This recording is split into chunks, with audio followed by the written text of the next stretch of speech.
So now the bill is even fucking further. I mean, the bill was already awful here. Let's look at Bernie Sanders live on the Senate floor ripping into it real quick. Retrieve, review, and edit documents and send email to the Inflation Reduction Act of 2022. The majority Republican managers of the bill, while seated or standing at the manager's desk, be permitted to deliver floor remarks, retrieve, review, and edit documents, and send email and other data communications from text displayed on wireless personal digital assistant devices and tablet devices. I further ask unanimous consent that the use of calculators be permitted on the floor during consideration of the bill. Further, that the staff be permitted to make technical at 16%, with 82% of. According to the most recent Gallup poll, the approval rate for Congress is at 16%, with 82% of the American people disapproving of the work we are doing here. 16 think we're doing a good job, 82% think not. Further, according to a recent University of Chicago poll, a strong majority of Americans, and this is extremely important, and I hope members of Congress hear this, a majority of Americans believe that the government is, quote, corrupt and rigged against me, end of quote. People believe the government is corrupt and rigged against them. Further, remember, what do I always say? You can get 30% of Americans to agree on anything, except for whether or not Congress is doing a good job. How insane. This country has like a 48%, 48% of Americans polled believe that like fucking Jesus Christ is going to come back and that angels are real. Okay? You can get, like I've said, always, this is a HasanAbi fucking trope at this point. You can get at least 30% of Americans to agree to anything. Except for Congress doing a good job. According to a USA Today poll that came out last week, a very strong majority no longer believe that the Democratic or Republican parties are responding to their needs. I wonder why. And we need to move to a multi-party system. And I think what is most frightening in terms of where the American people are politically today is that there is actually a growing number of Americans who believe that they may have to take up arms against their own government in order to accomplish what they think needs to be done. Madam President, all of this speaks to a very, very dangerous moment for American democracy, and in a number of ways it resembles the conditions that existed in Europe in the 1920s and early 1930s, which led to fascism and totalitarianism. In other words, at a time when so many of our people are hurting, many of them no longer believe that in our democratic system, government is capable of responding to their needs, and they are losing faith in our democracy. The people of this country believe, and in my view correctly, that we have a corrupt political system dominated by the wealthy and the powerful, and that we have a rigged economy in which large corporations are seeing huge profits, some cases heaviest profits ever, while the middle class and working families continue to see a decline in their standard of living. Let me just give you one small example of what is going on, and that is within the last few weeks, while Americans continue to pay outrageously high gas prices at the pump, prices are going down, but they're still a lot higher than they were a year ago, 2 years ago. And while people pay high prices, Exxon, Mobil, Shell, and BP reported a record-breaking $46 billion in profits during the second quarter. People pay more at the gas pump. The major oil companies are seeing huge profits. In terms of the extremely high price of prescription drugs, 3 large pharmaceutical companies, Pfizer, Johnson & Johnson, and AbbVie, increased their profits last year by 90% to $54 billion, a 90% increase in their profits, while so many of our people cannot afford the high cost of prescription drugs. Madam President, that is what a rigged economy is all about. Huge corporate profits, while working people cannot afford the basic necessities of life. Madam President, let us be clear about where we are as a nation, and that is the American people are tired of press releases, they're tired of 30-second ads, they're tired of speeches. They are hurting, and they are begging their elected officials to respond to their needs. And if you want to know why there is so much anger and so much frustration and so much disillusionment within our society today, it's important to understand that Listen, the American people are tired of ads, which is why I always run top of the hour ad break, which I ran already, and urge you to avoid seeing those ads by subscribing. Weekly wages for the average American worker are lower today than they were 49 years ago. And clearly, the inflation of today is pushing the average person even further behind. Not so many years ago, when I was a kid, it was possible for one worker in a family, like my father, never made much money, to earn enough money to take care of his kids and the family. Today, that is a rarity. Today, it is necessary in almost all cases for two workers in a family to have to go out to work. Today, Madam President, despite the huge increases in our economy, despite the tremendous explosion of technology, everything being equal, our younger generation will have a lower standard of living than their parents, have a harder time finding a home, having a harder time affording, being able to have a family. Imagine that, our younger generation having a lower standard of living than their parents. Madam President, half of our people today live paycheck to paycheck, and many millions are working for starvation wages, 9, 10, 11 bucks an hour. Further, many workers around the country who want to join a union and engage in collective bargaining at companies like Starbucks, Amazon, and other places are facing fierce and illegal anti-union resistance. And I have to say, Madam President, that this legislation does not address any of their needs. This legislation does not address the reality that we have more income and wealth inequality today than at any time in the last 100 years, where 3 people own more wealth than the bottom half of America. Doesn't address the fact that 95% of all new income is going to the top 1%. Doesn't address the reality that CEOs of major corporations are making 350 times what their workers are making. Madam President, I think everybody knows that we have a completely dysfunctional health care system. We now spend over $12,000 a year per person, more than double what other countries spend. Today, over 70 million Americans are uninsured or underinsured, and there are studies out there that say that some 60,000 people a year die because they're uninsured or underinsured and they don't get to a doctor on time. Meanwhile, every year, the insurance companies make tens of billions of dollars in profit. So we have a system in which the cost is outrageously high. People are dying because they don't get to a doctor on time. This bill does nothing to address the systemic dysfunctionality of the American healthcare system. Does nothing. Madam President, in terms of our kids, the future of our nation, shamefully, we have the highest rate of childhood poverty of almost any major nation on earth. This bill, as currently written, does nothing to address that. Madam President, our child care system is dysfunctional.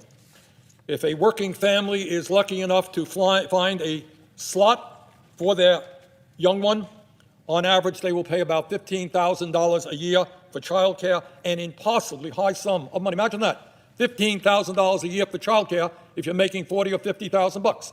That is an absurd sum of money. Yet this bill turns its back on the working parents of this country and our children, does not begin to address the child care or pre-K crisis that we face. Madam President, a nation will be as great and competitive as its educational system is. And yet today, hundreds of thousands of bright... No, when he says Madam President, he's misgendering Joe Brandon. Don't you know he's transphobic, Sweaty? It's not because Kamala is the president of the Senate as the vice president. He's misgendering Brandon. Talking directly to him and saying, Brandon, you're a woman. You're a broad. And the American people are tired of women.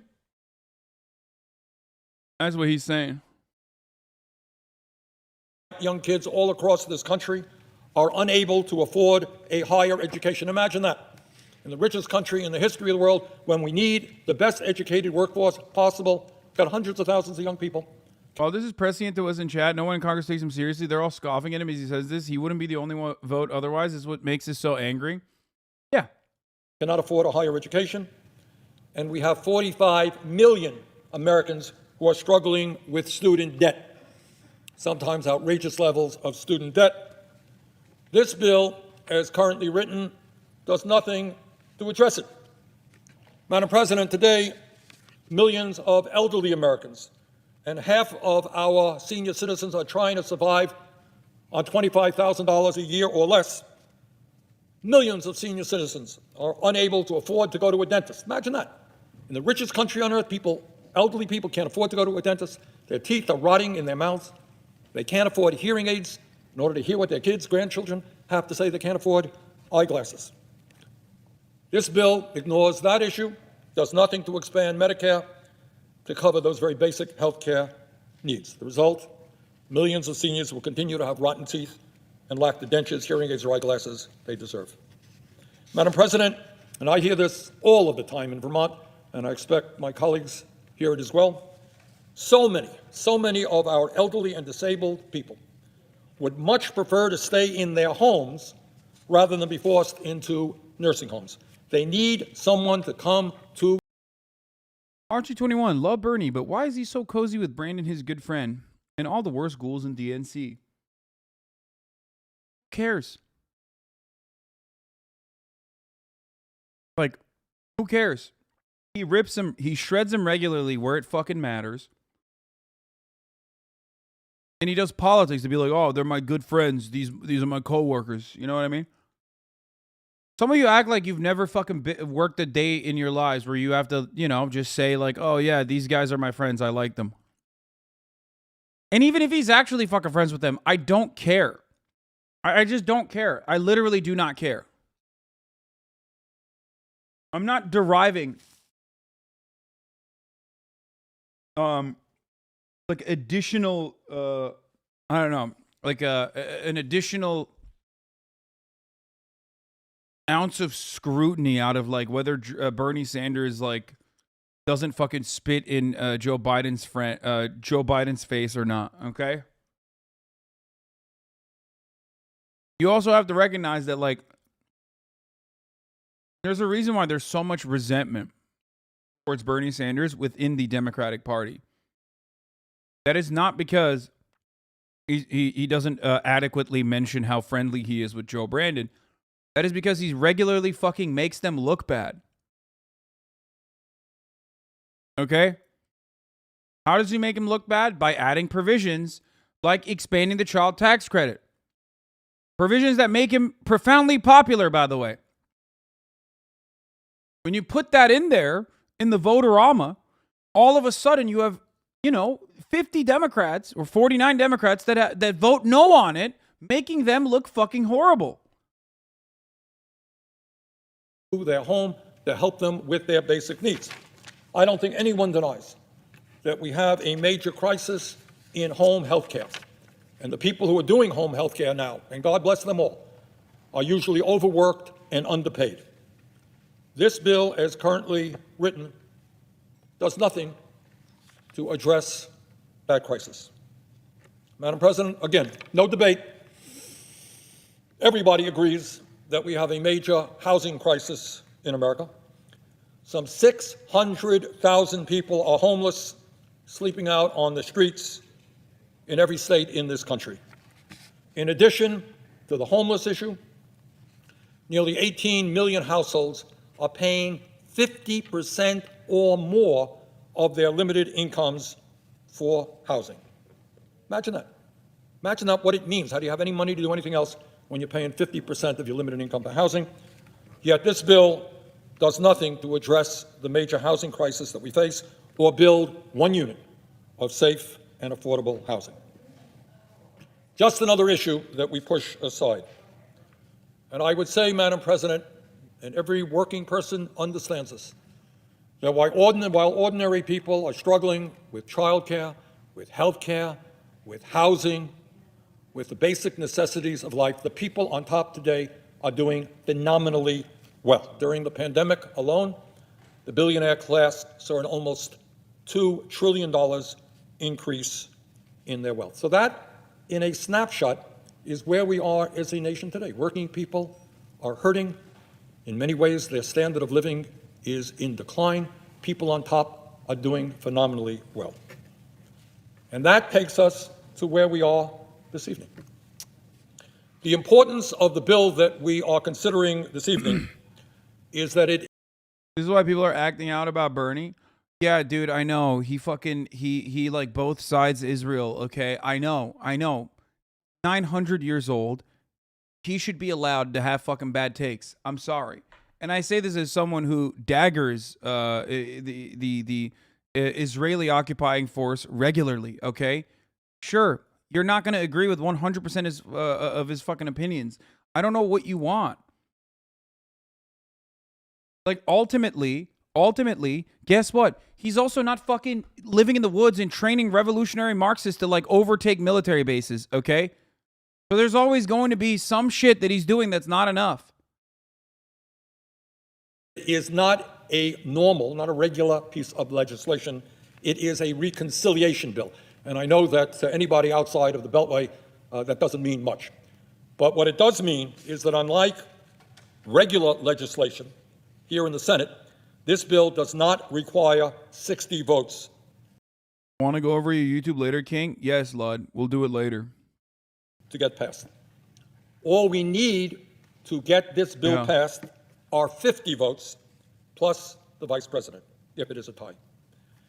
Now, I say this in all honesty, that it is extremely sad to me, and I think the American people, that up to this point, we have not had one Republican come forward and say, you know what, I want to work on the housing crisis, on the health care crisis, on the education crisis, on the home health care crisis.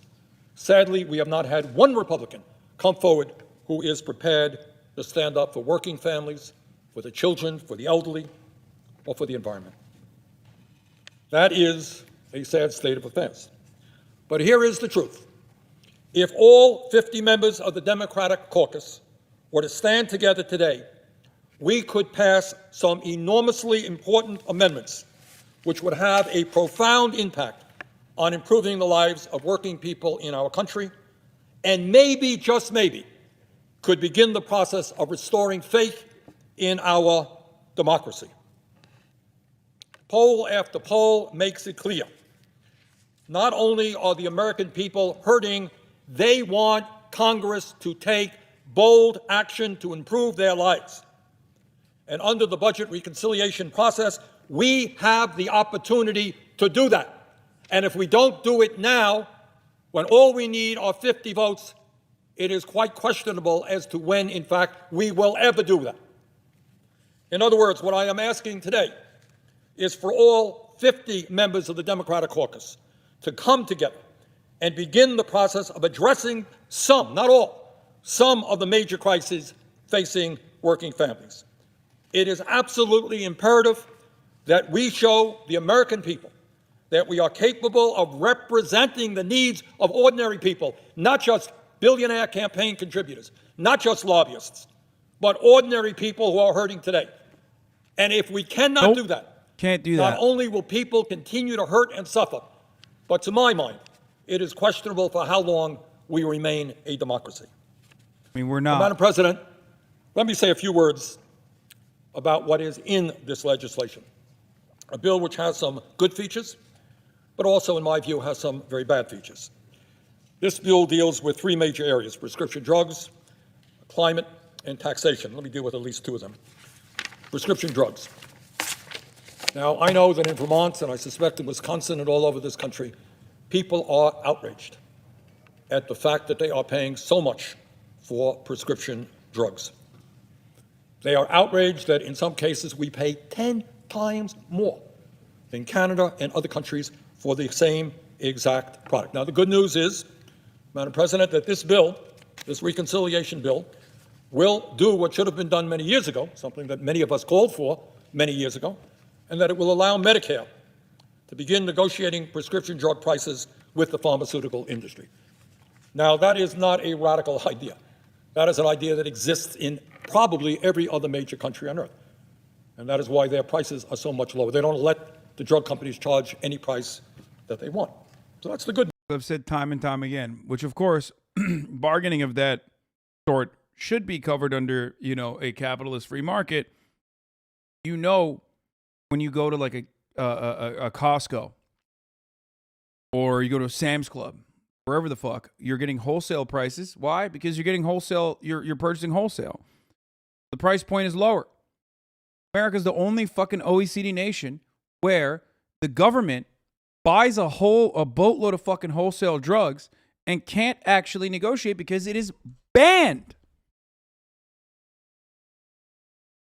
That's the reason why other countries are able to pay a tenth of the prices for the same pharmaceuticals that you get.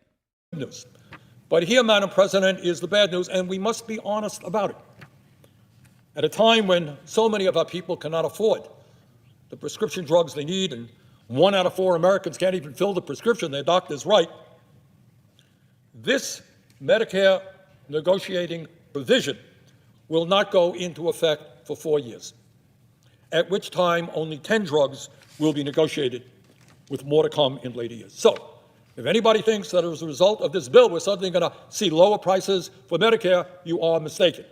Ain't going to happen next year, the year after, the year after, the year after. And by the way, given the incredible power of the pharmaceutical industry, I would suspect even money that they will figure out a way to get around this provision if it takes 4 years to implement. Oh, yeah. So, this provision will have no impact on the prices for those. Damn!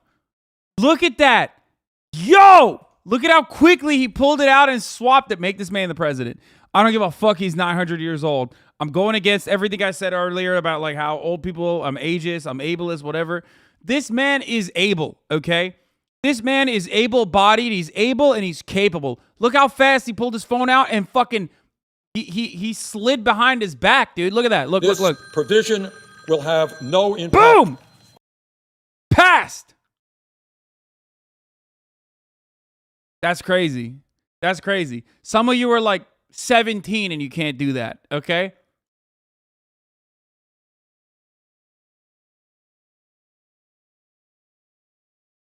Woo! God damn, dude. This man deserves it. This man deserves the presidency. On the prices for those Americans. Furthermore, this provision will have no impact on the prices for those Americans who are not on Medicare. So if you're under 65, this bill will not impact you at all, and the drug companies will be able to continue to go. That's one of the worst aspects of it that they totally fucking destroyed. On their merry way and raise prices to any level that they want. Madam President, under this bill, at a time when the drug companies are enjoying huge profits, the pharmaceutical industry will still be allowed to charge the American people by far the highest prices in the world for prescription drugs. So that is the reality of this bill. What do we do? Well, if we are serious about responding to what the American people want in the polling that I have seen, it's like 70 or 80% of the people understand that prescription drugs are much too high. They want us to act. This bill, unfortunately, does not do that. If we are serious about reducing the price of prescription drugs, we know exactly how we can do it. For over 30 years, the Veterans Administration has been negotiating with the pharmaceutical industry to lower the cost of prescription drugs. Moreover, for decades, virtually every other country on earth has been doing the same thing.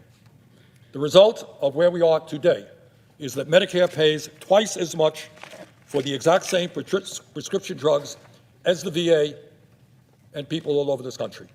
In some cases, as I mentioned earlier, we may pay up to 10 times as much for a particular drug.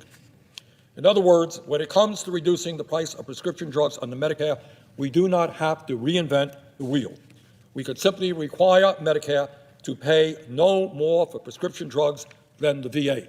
That is not a radical idea. Bro, this, like, if there was even like talk of this happening, they would assassinate him. I swear to God, the pharma lobby would be like, all right, you're dead.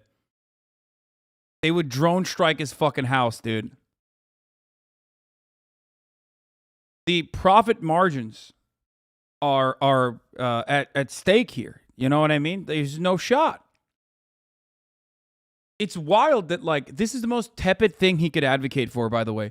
I want you to understand, what he is currently talking about is simply making sure that large purchases of pharmaceuticals that are being conducted by the government be price locked so that the VA and Medicare have the same, or the Medicaid has the same fucking price point. It's just, it's out of the question. Like, this is not Medicare for all, not anything. It just straight up reduces the cost of the pharmaceuticals that the government buys and reduces the cost of the pharmaceuticals that end up in your hands as well. The only negative consequence of this is that big pharma profits will go down. And it's not even a question in the Senate. This is not even being considered. That is a simple idea. You got one government agency doing what they're doing for 30 years. All we have to do is have Medicare do the same. And if we did that, we could literally cut the price of prescription drugs on the Medicare in half. Yeah, but what about the shareholders? They could suck me from the back too. Straight up. This entire system is fucking broken, dude. The notion that, like, we're talking about the shareholders in that circumstance, when like 90% of the shareholders are also suffering as a consequence of said drug prices being so high. You get it, right?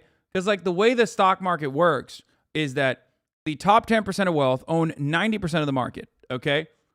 So sure, like, technically everyone has a stake in the stock market. Everyone is in some way, shape, or form, if they've bought into, like, the pharmaceutical industry in the stock market, their 401ks might take a hit, like a minor hit, but they're taking a fucking hit at the bank in their wallet every goddamn day.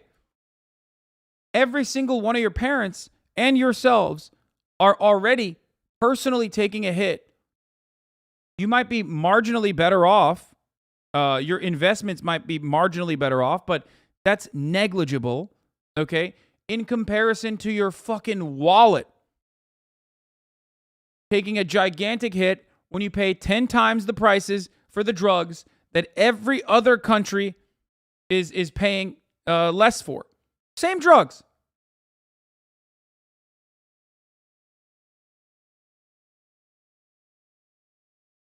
And this is the wild part about it that Americans cannot comprehend. This is an intentional aspect of the privatization of social safety nets, such as Social Security in the form of 401ks. This is what happens when you don't have pensions, and pension plans are already, complicated and have a litany of issues as well. But this is what happens when you privatize an aspect of the government that's supposed to be publicly handled and adequate. Motherfucker says you. Bad take. Why would you want to lose money? No, I'm saying you would make more money in the long run. In the form of incredible amounts of savings. Okay? Half in a matter of months, not years. And that is why I am introducing. Americans fund a lot of the research and development as well, then they can't afford to buy the drugs that they help create. Yeah.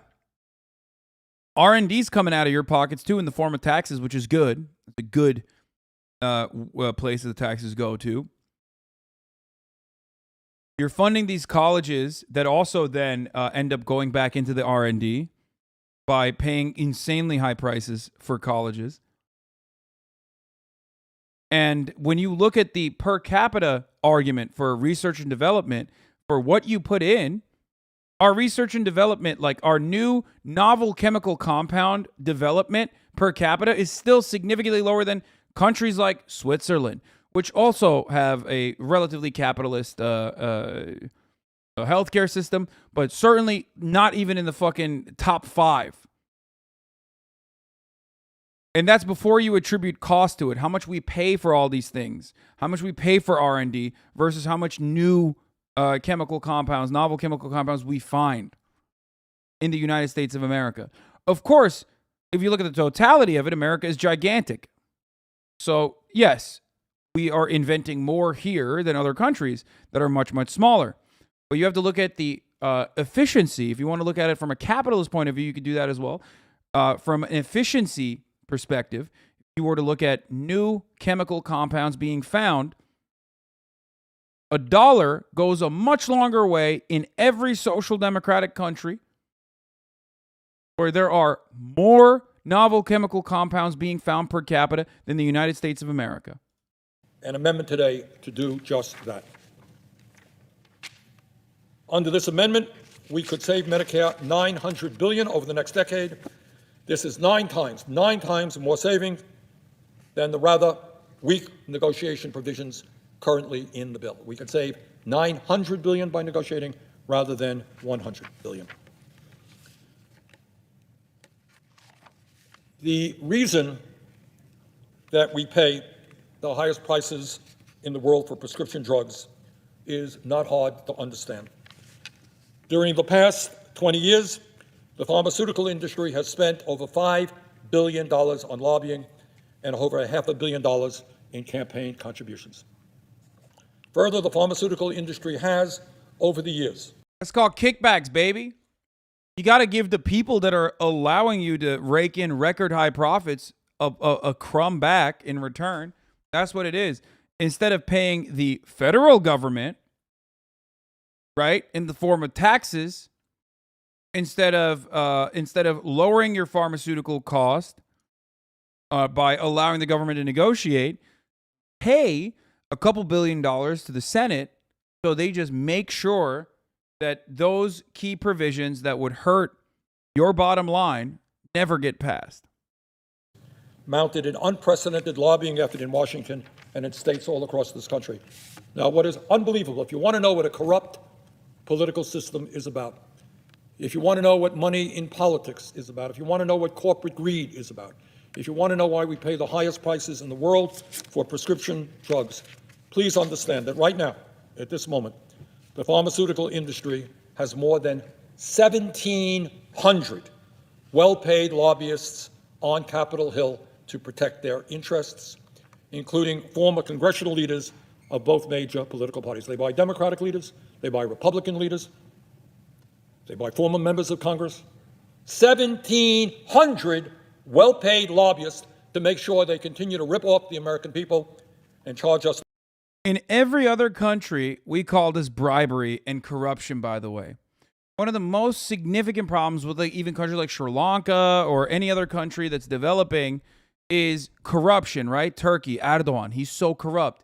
He's getting kickbacks from the same industry leaders that are giving him the money rather than funding the fucking federal government, funding the government, right? That's corruption when it happens in Turkey. That's corruption when it happens in any other country. But here in America, it's called corporate lobbying and it's totally legal. In the West, you call it lobbying because we have codified corruption. We have made it legal. We've legalized corruption, so it's somehow more appropriate. This used to be better in Europe. It's changing over the course of the past 2 decades.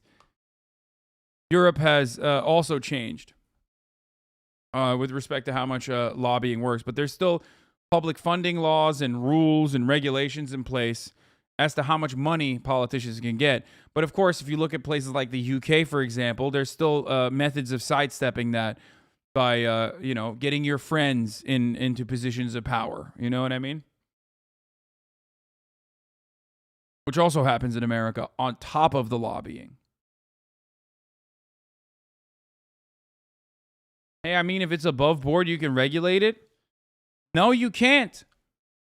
If it could be regulated, it would be regulated.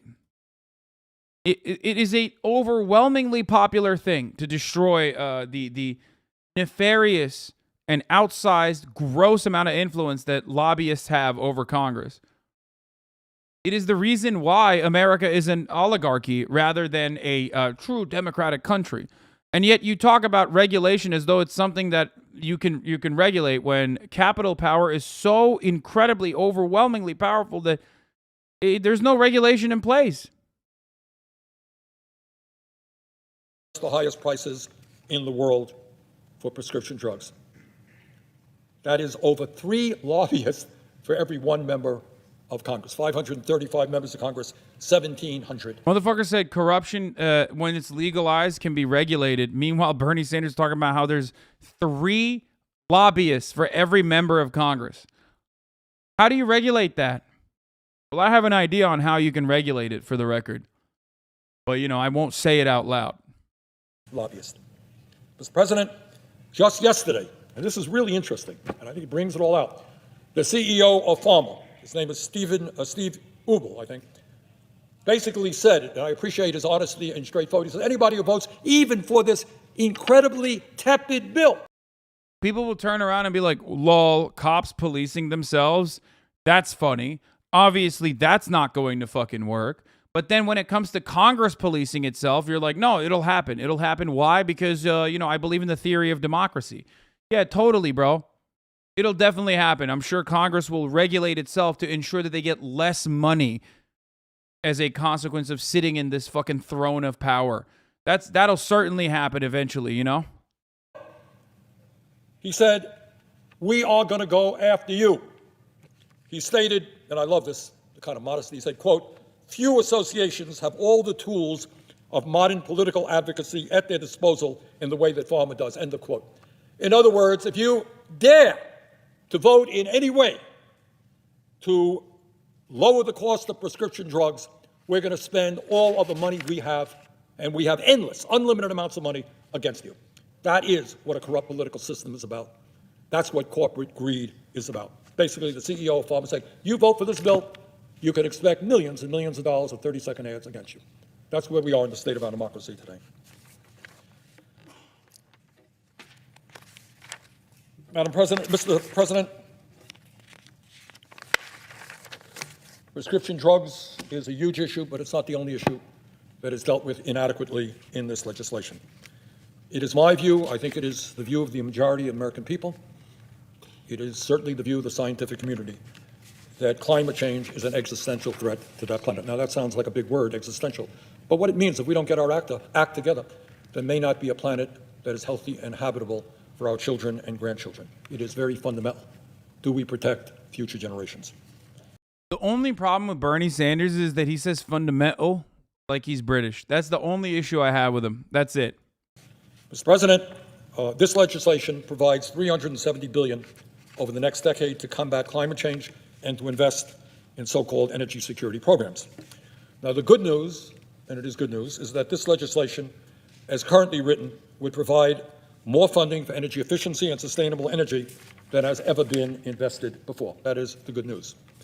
But, Mr. President, the bad news is that this bill, as currently written, includes a huge giveaway to the fossil fuel industry, both in the reconciliation bill that we are considering and in a side deal that was just made public a few days ago. Mr. President, under this legislation, the fossil fuel industry will receive billions of dollars in new tax breaks and subsidies over the next 10 years, on top of the $15 billion in tax breaks and corporate welfare that they already receive every year. And interestingly enough, Mr. President, that may well be the reason why BP, one of the largest oil companies in the world, supports this bill. It may be the reason why Shell, another huge oil company, supports this bill. And it is the reason, I suspect, why the CEO of ExxonMobil is pleased by many of the provisions included in this bill. So we've got to think a little bit about what it means when major oil companies who are in the process of destroying the planet support this legislation. Under this bill, up to 60 million acres of public waters must be offered up for sale each and every year to the oil and gas industry before the federal government could approve any new offshore wind development. To put that in perspective, 60 million acres is the size of the state of Michigan. Further, under this bill, up to 2 million acres of public lands must be offered up for sale each and every year to the oil and gas industry before leases can move forward for any renewable energy development on public lands. In total, this bill will offer the fossil fuel industry up to 700 million acres of public lands and waters to oil and gas drilling. Wait, what do you mean, what the fuck? Are you guys unfamiliar with this? I literally have been covering this for the past week. Hello? Why do you think Joe Manchin is on board with this? It's because the only way to get Joe Manchin on board with it, remember, no conflict of interest for Joe, to be sitting on the fucking energy committee despite having his family quite literally own a coal mine and represent the oil and gas industry's interests at every step. The reason how you got, Big Coal Joe on board was because they're opening up acres. Like, they're tying green energy, renewable energy initiatives, which, by the way, are not like regulatory mechanisms, which are absolutely a necessity at this point, but instead they are basically incentives. And even to give those incentives to corporations to invest into renewable energies in the form of subsidies and tax breaks, you had to open up acres of land every year for the oil and gas industry to drill on, if they wish to do so. Over the next decade, far more than the oil and gas industry could possibly use. And Mr. President, that is not all. The fossil fuel industry will not just benefit from the provisions in the reconciliation bill as currently written. A deal has also been reached to make it easier for the fossil fuel industry to receive permits only in America, for their oil boys. and gas projects. This deal would approve the $6.6 billion Mountain Valley Pipeline, a fracked gas pipeline that would span over 300 miles from West Virginia to Virginia and potentially on to North Carolina. This is a pipeline that would generate emissions equivalent to that released by 37 coal plants or by over 27 million cars each and every year. Mr. President, let me quote from a July 29th letter from over 350 environmental organizations, including Friends of the Earth, Food and Water Watch, and the Climate Justice Alliance, expressing concerns about this bill. And I quote, "Any approval of new fossil fuel projects or fast-tracking of fossil fuel permitting is incompatible with climate leadership. Oil, gas, and coal production are the core drivers of the climate and extinction crises. There can be no new fossil fuel leases, exports, or infrastructure if we have any hope of preventing ever-worsening climate crises, catastrophic floods, deadly wildfires, and more, all of which are ripping across the country as we speak. We are out of time. Therefore, we, these 350 organizations, are calling on you, as the President, leadership of Congress, to fulfill your promise to lead on Congress, starting with denying approvals for the Mountain Valley Pipeline, rejecting all new federal fossil fuel leases onshore in the Gulf of Mexico and Alaska and everywhere else, and preventing any fast-track permits for fossil fuel projects. Mr. President, I would ask unanimous consent to insert the full letter into the record. Without objection. Thank you. And here is what the Center for Biological Diversity had to say on this bill. Quote, "This is a climate suicide pact. It is self-defeating to handcuff renewable energy development to massive new oil and gas extraction. The new leasing required in this bill will fan the flames of the climate disasters torching our country, and it's a slap in the face to the communities fighting to protect themselves from filthy fossil fuels." End quote. Now, Mr. President, in my view, we have got to do everything we can to take on the greed, the irresponsibility, the destructiveness of the fossil fuel industry, not give billions of dollars in corporate welfare to an industry that has been destroying our planet. And that is why I will be introducing an amendment today to strike all of the benefits to the fossil fuel industry that are in this bill, and I will be asking for a roll call vote on it. And, Mr. President, let me say a word about some of the other amendments that I'll be introducing. I will be introducing an amendment that is widely popular.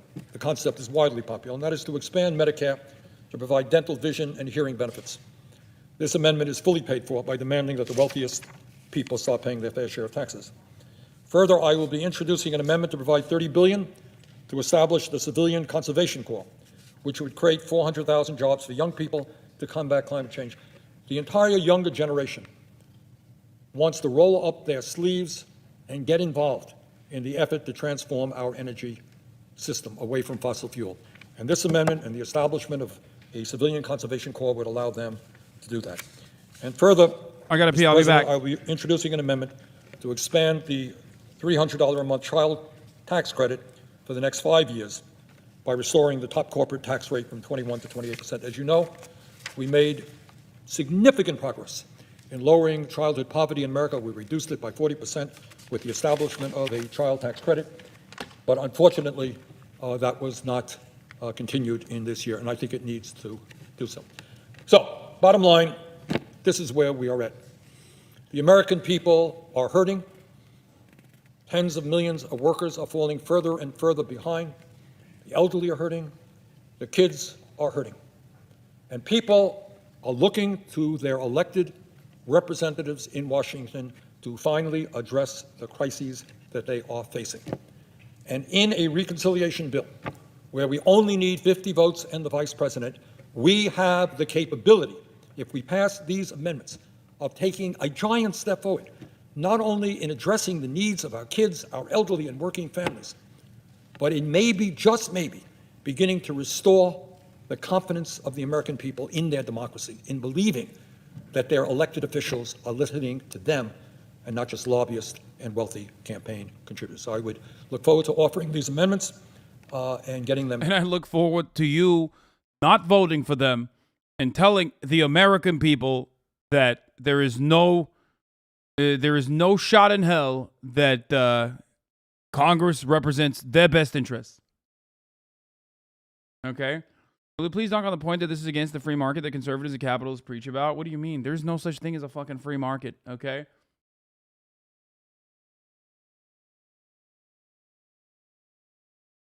There is no such thing as the free market.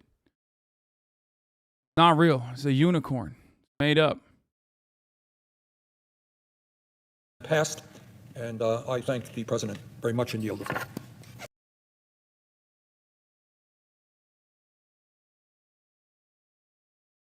How can you say there's a free market when you look at Congress and the way that they operate? How can you say there's a free market when you look at the multiple billion-dollar industry in the form of ads and propaganda and PR? There is no such thing. Okay? It does not exist, folks. It does not exist. Not real. Top of the hour ad break, on the other hand, is real. Okay? Because at the top of the hour, there's a 60-second ad break. That's not propaganda. That's real life. And you see those ads as long as you don't subscribe. Now, of course, you can subscribe for $5 or for free. Or what the fuck? Las Canarias with a 50 gifted sub. Jesus Christ. As long as you're one of the lucky 50 that just got gifted by Las Canarias, then you're fine. But if you weren't lucky enough to receive one of those, then, you know, if you weren't a part of the 50 bomb, then you're going to have to subscribe on your own for $5 or for free with a Twitch Prime by connecting your Amazon Prime account to your Twitch account, where you get one free Prime subscription a month. Hopefully you use it on your favorite streamer, me, even though I don't run as much ads as your other top content creators on this platform. Psychonaut Andy, thank you for the 5 get the subs. Here's the 1 minute ad break now. And Cock Eed Fartin, thank you for the 5 get the subs as well. I mean, let's look at this, by the way. Speaking of free market, Republicans block cap on insulin. The 5G vaccine for QAnon teens. Thank you for the 5 get the subs. Republicans block cap on insulin costs for many Americans from the Democratic deal. Republicans stripped out a provision to cap insulin costs at $35 for private insurers, but the Inflation Reduction Act still includes an insulin price cap for seniors on Medicare. Democrats had tried to preserve the provision to cap insulin costs at $35 for private insurance, but that vote failed 57 to 43, with 7 Republicans voting with them to keep insulin cost cap in the bill. 3 short of what was needed. We needed 3 fucking votes. 3 fucking votes, and blammo, all of a sudden, that's legislation. Okay? 3. Think about that. 3. Wild to consider. Here are some of the other parts that was lost in the sauce here. Here are the casualties of the big Build Back Better agenda, some of which was supposed to be in here, but were not. But ultimately, universal pre-K, gone. Child care dollars, gone. Elder care dollars, gone. Child tax credit, gone. No extension for that. Housing dollars, gone. Community college, gone. EITC expansion, closing the Medicaid gap. Immigration, tax rate hikes, gone. Millionaire surtax, gone. Ending carried interest, also gone. These items were excluded from the new bill. Now, let me tell you something. People are celebrating this, okay? I want to talk about the person responsible for, at the very least, eliminating a carried interest loophole, ending the carried interest loophole. Wonderful the bisexual icon that goes by the name of Kirsten Sinema. Before we talk about the bill with respect to climate change, I want to just give a quick shout out to this lovely lady here. Kirsten Sinema used to be a dumpster diving, Green Party voting, America KKK type anarchist. Back in the day, you know. Here's Dan Amira, who says, if you ever doubt that you can change your path in life, just remember that this person went on to become the Senate's top defender of hedge funders and private equity. Okay? Just remember. And the worst part about it is that her fucking bunk ass, dumbass fucking style never changed. Like, if anything, you could have worn fucking pantsuits and you would look better than this shit. Okay? That's the worst part. Kirsten Sinema always had horrendous drip, including rocking a fucking tutu when she was well into her goddamn 30s. And she still dresses like she survived a car crash, like a really, really horrible car crash.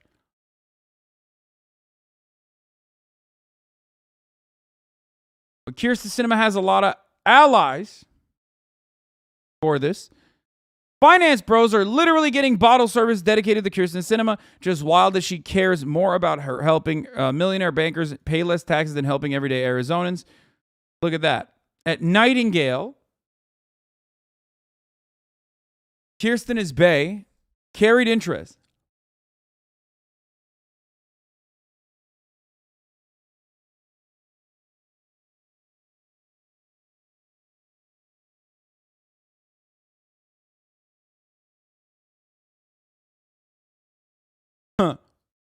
She dresses like a kid whose parents let them wear Halloween costumes year round. Oh my Lord. You know she's shopping. You know she's shopping at Ross Dress for Less. Bringing it back to my original point, which is no one should shop at Ross Dress for Less, except Kirsten Sinema shops there all the fucking time. Okay?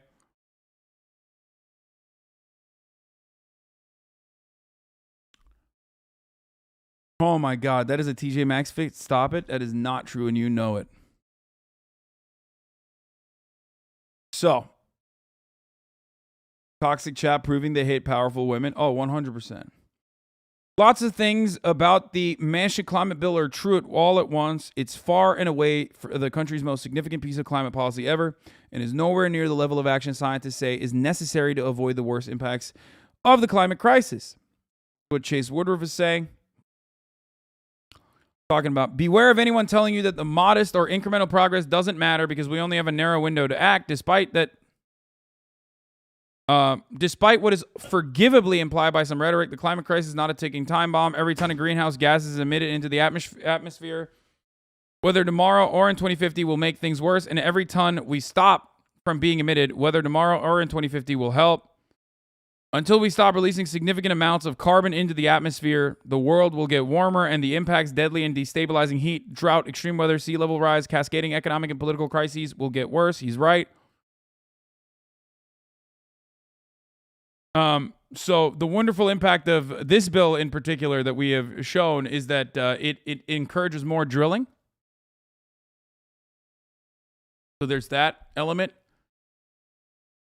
We already have hit about 1.2 centigrade of warming over pre-industrial temperatures, and things are bad. They will be worse at 1.5 centigrade, even worse at 2, worse at 2.5, and so on. Every incremental of further warming will mean a greater degree of human death and suffering.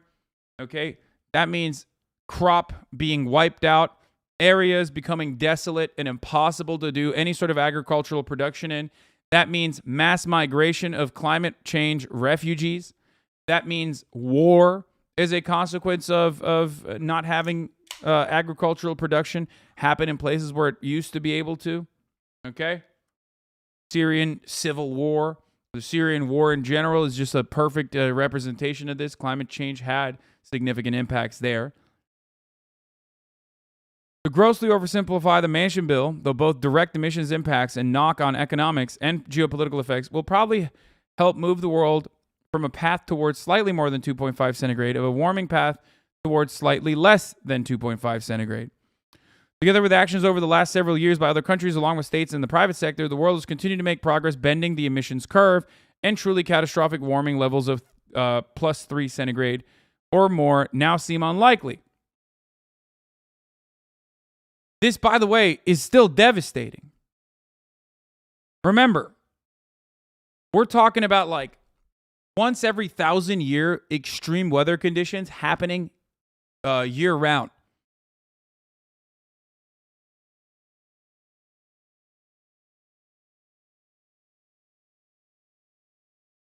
Okay? Year-round.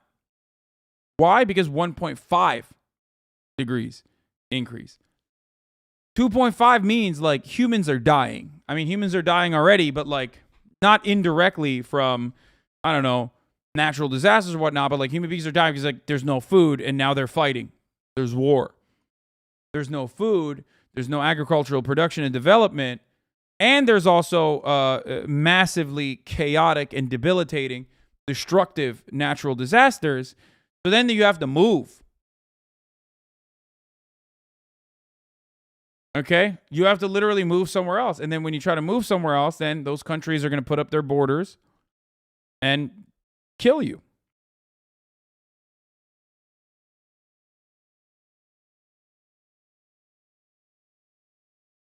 But again, all of this taken together is still a far cry from the emissions pathway that scientists say would do the most limit to catastrophic impacts while still remaining technologically and economically feasible. A 1.5 centigrade consistent target. When scientists released an exhaustive report on the 1.5 target in 2018, they warned that achieving it would require rapid, far-reaching, and unprecedented changes in all aspects of society. This is the RDC World meme, literally, that happened in real life. Though it's been clear for a while now, the Manchin bill is a final confirmation that the world hasn't chosen that path. Without drastic transformative action by the world's largest economy, the 1.5 target is now almost certainly out of reach. So that's where we are. Pending further action, which is unlikely at the federal level for the foreseeable future, we've prevented the vast amounts of harm that would result in 3 centigrade plus warming, while choosing to accept the still vast amounts of harm that will result at 2 to 2.5.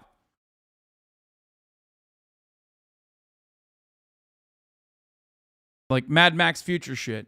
Now, if you're living in the imperial core, it's not going to be as impactful for you. I mean, it still will be obviously devastating, but it's not going to be as impactful for you if you were living in like fucking Guatemala, okay?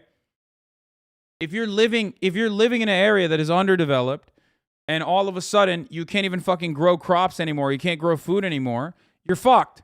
Then you move somewhere where you move somewhere for survival, and then that place is fucked because you're now moving in droves. Not in like the natural, healthy amount of people that are trying to come into the United States of America, a country with enough wealth to be able to take care of all these people, but like you're moving to another third world country. You're now, if you're lucky, that is, of course, if you haven't died because of civil war or some shit, now you're moving to another third world country that's also not able to take care of you, okay? And then that country is also destabilized, trying to, in droves, in the millions, like multiple fucking millions, I'm talking like hundreds of millions, trying to rush the fucking border of a country that will actually be habitable for you.